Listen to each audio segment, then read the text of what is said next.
So let's talk about fabric selection. So I'm going to take you through my 2 fabric selections and then a couple others just to talk to you about what I'm looking for that will work in this series. Now, sampler quilts are meant to be made with all sorts of different fabrics. So you could pull these from scraps or stash, but just a couple things that you want to be looking for when you pull those fabrics, whether or not it's from a prepackaged fat quarter pack or your stash or scraps or my fabric selections. I want you to know what you're going to be looking for that will give your quilt the movement and the feel that you want. All right, so let's talk about what you need. Ideally, you need 36 fat quarters. Alternatively, by all means, I know this question's going to come up, you could do 18 half yards. I personally think the more fabric you have in the quilt, the better it looks, especially when you're dealing with a sampler quilt, but that's your call. Then you're going to need 6 yards of background. Now, if you want to go without a traditional border, that is going to net you a quilt that is about 76 by 76. If you want a traditional border, then you're going to need about 3 yards of that traditional border. Okay? So, let's talk about what you need within that 36. Ideally, you need at least 24 fabrics, fat quarter fabrics, that have a difference to your background. Okay? So you'll notice in here, in my Paisley Rose selection, I have a couple that have my background fabric color in them, and therefore I'm going to need to be particular where I use them, but there are places for them. So ideally you need at least 24 fat quarters that have a good value difference from whatever you're selecting for your background.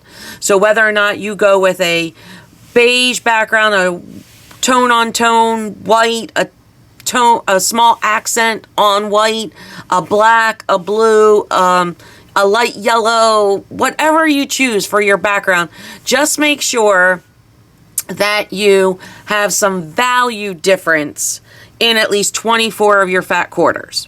And that's easy enough to do by taking a photo of your fat quarters, changing your setting to grayscale, and looking at it there to make sure that you have enough that have at least some value difference. The other thing I always look for when I'm working with a fat quarter pack is I look for difference in value and texture. You could think of it as scale of print. So if you haven't taken my color class, something to consider, no pressure, we're going to talk about it in the clue and class. I won't go into it in much detail with the clue only. You're just going to get some tips on the blog on instructions. Just some quick reminders. But if you're taking the clue in class, I'm going to go into detail about why I'm choosing which fabric for each clue. What I'm talking about as far as texture and scale of print is that I have some solids here. I have some tone on tone, meaning that there's a similar shade that is on top of a darker shade in a print. Then I have some multicolor where, I have some Paisley here, so a medium scale print. Then I have some medium accents here. I also have some small accents, which this is really a tone on tone with some white print, right? Really neat. Again, another medium scale. Here we have another small to medium scale print. Then I have some large scale prints as well. And there's going to be a place for a few of them as well. You can't go crazy with them because there's all different size pieces in our blocks. But you could, there will be a place for a couple of these. You'll notice that I have that one as well as this one here. And then I have this one here that's on the background fabric. All right. So for this particular fabric selection, now that I've made a hot mess of it, it really is a split complementary color plan. So what I have is I have my blues, right? So my blues from this side of the color wheel. Then I go to the opposite side of the color wheel and pull from about, 5 different tabs, skipping a few here. But I have my orange, yellow, I have my yellow, orange. Then I get into more of my magenta and my fuchsia, and different shades. This is a great tool as well. It shows you the different variations in shading in your quilt, as well as its companion, the color tool, that shows you the different shade variations. So you want to make sure that in your fabric selection, just like this fabric selection, that I have things that are reading in the lighter scale, the medium scale, and then in the darker scale. Okay, and I have that in each of my colors.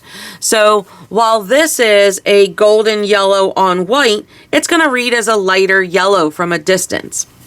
And then I have more of the medium gold here. Okay, I have the same here in my magenta fuchsia area, where I have things that are going to read lighter, things that will read medium, and then things that will read dark. And then I have it over here in my blue as well. All right. And different styles, different, again, I have the small accents. I have the medium accents. I have a dark solid. I have a medium solid. And then I do have some tone on tone, some medium scale prints. And then, of course, this beautiful, beautiful large scale print here that I have as a fat quarter as well. All right. So that is my Paisley Rose collection. It is made up of 36 fat quarters. And then there are at least 24 that have a decent value difference than my background. All right, let me take you through my other fabric selection.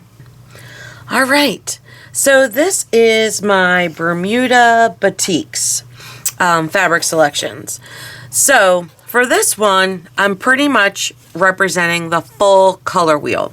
So this is going to be an extremely bright and bubbly quilt.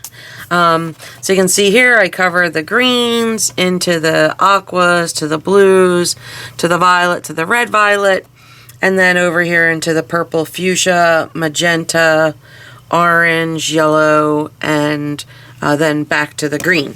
So full color wheel. So technically a split complementary color plan where the opposite sides of the color wheel I have lined up here. And you can see they kind of just pop off each other.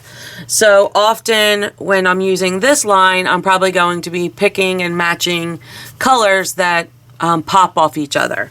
It'll also allow me to not only do a split complementary color plan, but also a triadic color plan where I'm balancing some of the blocks. So just a little insight. So whenever electing a fabric selection that represents the full color wheel, you have endless potential in your blocks, whether or not you're going complementary, split complementary, analogous, or a triadic color plan. The world is open to you. So similarly, in this fabric selection, I also want to make sure I had things that read lighter, things that read darker, right? And then even though this is a batik, I also wanted different textures. So I wanted something that had possibly like a large scale print to it. Something that was just a small scale print. Something that had tone on tone. Something that was blendish. So, right, so not quite a solid, but kind of blendy with just mild differences. So medium scale. Another, tone on tone. Then I have a couple that are mixed multi-prints here. So I have a variety of different textures. I have different values. I have different scale. So that's something that you want whenever you're dealing with a sampler quilt, because you're going to have different sizes, different shapes. You want to make sure that whatever you're pulling for your 36 fabrics, that you have differences in value, scale, right? Small prints, blendish. So you want a variety of them. So whether or not you're picking 4 colors, or in this case, I have closer to the 6 to 8 colors, depending on how you see them. I'm still taking into account value, scale, texture. Okay, so they're really important when working with a sampler quilt, because you want multiple different options available to you when selecting your fabric. So this is my Bermuda Batiks. I absolutely love this. This is going to have a much more islandy, bright vibe to it. But it's going to be the same exact quilt that I'm making with my Paisley Rose, which is definitely going to be more, not quite calming, I would say. Anytime you deal with a split complementary color plan, it has a lot of pop to it. Whereas this, I'm going to have endless different options, and it's in a much more vibrant, brighter scale. All right, let me take you through some other prepackaged fat quarters and why those work, so that you could look at and see if the fat quarter packs that you're thinking about using, whether they would work or not, or just some things to take into account when you're pulling from your stash.